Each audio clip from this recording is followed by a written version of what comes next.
Hello, Assalamualaikum. I'm Shilda Ismail and you're watching podcast series in conjunction of MIHAS 2026. And today we're going to talk about International Sourcing Program, INSP, which is MATRADE's flagship business matching platform. And we are here with Ms. Toh Kit Ying, Director, Electrical and Electronic ICT Machinery and Equipment Section, Export Promotion and Market Access Division under MATRADE. That's quite a mouthful because she's quite an important person because of her position. We have here Mr. Thank you for being here in this podcast series. How are you? Good, Shilda. How are you? I'm good. Okay. When we talk about INSP, it's pretty much a business matching platform. Yes. Perhaps, Mr. You can tell us about what is INSP this year. Okay. What are the different berbanding tahun lepas? International Sourcing Program is our flagship event. Yeah. So basically, this is our bread and butter. So this is the soul of MATRADE. So what we do is we connect businesses. Okay. So INSP is just one platform, but there are other rest of the platforms. So what we do every year is the same. There's nothing much changes except the processes, we enhance it year by year. Okay. So for this year, the target set is 300 buyers for INSP. But as it stands today, we already registered more than 500 buyers.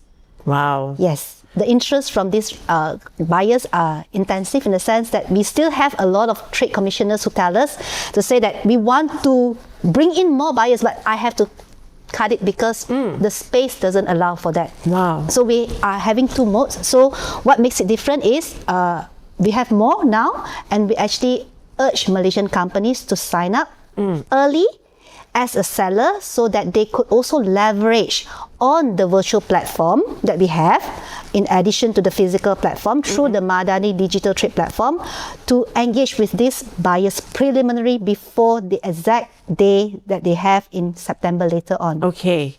Yes. All right. So when you mentioned about there's a business matching. Yes. So there'll be another round before the physical event. Is that so? No. So this business meeting online is a session that they can do with starting from early of April until November this year. Right. So the period is longer. So it's a 24/7 kind of platform that you can actually utilize. Okay. And when buyers, when they sign up, they can actually look for Malaysian companies. So the sellers, when they register there, to connect with them. And Malaysian sellers, the other way around also, can proactively approach these buyers as well. So that's why I'm saying that this additional benefit will actually provide a good platform for them to preliminary engage the buyer first, and to understand their procurement needs, to understand where they're coming from, what is the local demand on the other side, and what are some of the regulations they have to comply, so they can get ready within that period of time before they meet up with the buyer, and then they can have more intensive conversation after that, rather than because when you have the business meeting in physical, we have to limit the time, and it's only 30 minutes. It's like speed dating. Me and you meeting speed dating. That's true. Yeah. Yes. All right. Yes. So speaking on speed dating, Yes. Yes. that's a buyer and a seller. Yes. Yeah. So where do they register? I would love to understand, where does this company register? Is it under the Madani Digital platform or under MIHAS? They have two systems. So basically, one is our internal MATRADE, we call it the Trade Promotional Management System, the TPMS system. Okay. And then the other one, they have to sign up in the Madani Digital Trade Platform. So the TPMS basically is where we do the process. We do the business matching, and then we have the meeting scheduler being sent out to the companies. Yeah. So both for the buyers and to the Malaysian sellers. So they know where and which time they need to meet up. Yep.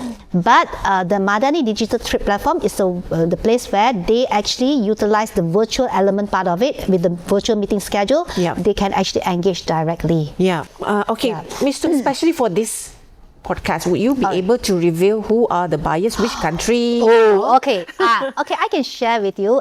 So basically, we have more interest over the years. We see that there's interest from all these emerging countries, right? Emerging countries are non-traditional markets. So basically, countries from the Latin America, countries from the Central Asia, Africa region. So I believe the interest has now not only focused from traditional markets like, US, China, those traditional markets, but also parallelly there are increasing interest from this market. So for this year itself, from the 500 buyers, we saw that there was new interest from Comoros, Rwanda. These are from Africa, and then we also have from Timor-Leste. So Timor-Leste is a new ASEAN member last year. So we are very happy that they are on board this year, and they actually their participation could actually help in terms of increasing the intra-ASEAN trade between Malaysia and other ASEAN countries as well. I mean, if you may, what kind of products or services are they sourcing? I mean, very much. I mean, if you can list it out one or two. So in terms of I would say the main part of it is still F&B. No doubt, I would say it's more than 50%. But also we see that there's growing interest in terms of services element. So in services, in terms of logistics, halal logistics, we are talking about Islamic finance. Oh wow! Yeah, we're talking about creative content, Islamic creative content. Oh, okay. Yeah, so those upin kind of thing that has the Islamic feature of it. So that kind of thing that they're also looking into, because Malaysia is also a good outsourcing country to do all these 3A grade of ICT, gaming, creative content materials. Yes. Digital content, Yes, wow, it's surprising that when you mentioned something which is out of from F&B. Yeah. Okay. All right. Coming back with the INSP, you've been years and years in ISP. Every business matching happens at that's the main purpose in every trade event, right? Yes. So. And it's known for there's a sort of like a curated approach. This you need to do, right? Yes. So what else apart from that you need to, the viewers out there need to understand? How do you win that? How do we differentiate that? How do you win that pitch? How do you win that? You mentioned that dating lah, kan? How do you win that match? What makes us different from the rest? Right. Okay, so basically, like I shared with you earlier on, this is the bread and butter of MATRADE. So what we do is there is two separate component of it. So I think you're very well aware of MATRADE. We have 47 overseas officers. So that in that sense, that distinction, right, that benefit actually provides us this value to this INSP. So we leverage on our overseas officers to get the contacts of these buyers. So I think MATRADE, besides KLN, right, MATRADE has the second largest, biggest outfit after the Ministry of Foreign Affairs, Malaysia. So in that sense, the 47 network officers works very well. So when they connect with buyers, we do provide them a sourcing form. So in that sourcing form, it is written what are their procurement criteria. So the criteria would ranges from what are the products that they're interested to source, what are the payment mechanisms that they're looking into, any market regulations they need to comply to, in terms of shipping the products, is it via air freight or is it sea freight? So all these criteria, right, will actually mold the sourcing interest to be more specific. And then when they pass over to HQ here, so we have our officers here to vet through the companies. We'll send the list out to the Malaysian companies, and then when they send it back to us, we will see those companies that only matches the criteria to send it back to our trade commissioner to be provided to the buyers. So when they see, they actually vetted through the list and they choose the companies that they want to meet up with. So that actually minimizes the mismatches. It's not to say there's no mismatches, but it minimizes the mismatches. How's the response at this point of time? Still very encouraging. The figures are coming, but it's not as what we expected yet. So it has not meet the target. So that's why we're reaching out to more Malaysian companies. Okay, got it. Right. Okay. So just now we mentioned the success rate in order for you to follow through what INSP is doing. What are the things that many Malaysian exporters may do wrong? So whenever they have the platform already, but there are certain things that maybe they overload. Yes. So in that sense that a lot of them, we do, when they come and see us, right, when companies come and see us, right, we tell them, have you done your homework? You need to do at least a little bit of the background so that when you share with us, we are able to add value to that. If you come blindly, right, you don't have any idea, right, then it's very hard. So actually why INSP is good is because, like I mentioned earlier on, the pre-engagement part. So when you have that overview of what the market demand is like, what is the expectation of the buyers, right? You are able to comply to that. You have some time for you to comply to that or working towards that. So a lot of them, when they go there, right, they thought maybe it's only about import regulations. Actually, it's not. Yeah. Sometimes also in terms of the local preference, there's no one size fits all. For example, in terms of food products. Yeah. Some people... Sambal, contoh. Yeah, sambal. Malaysia may like it.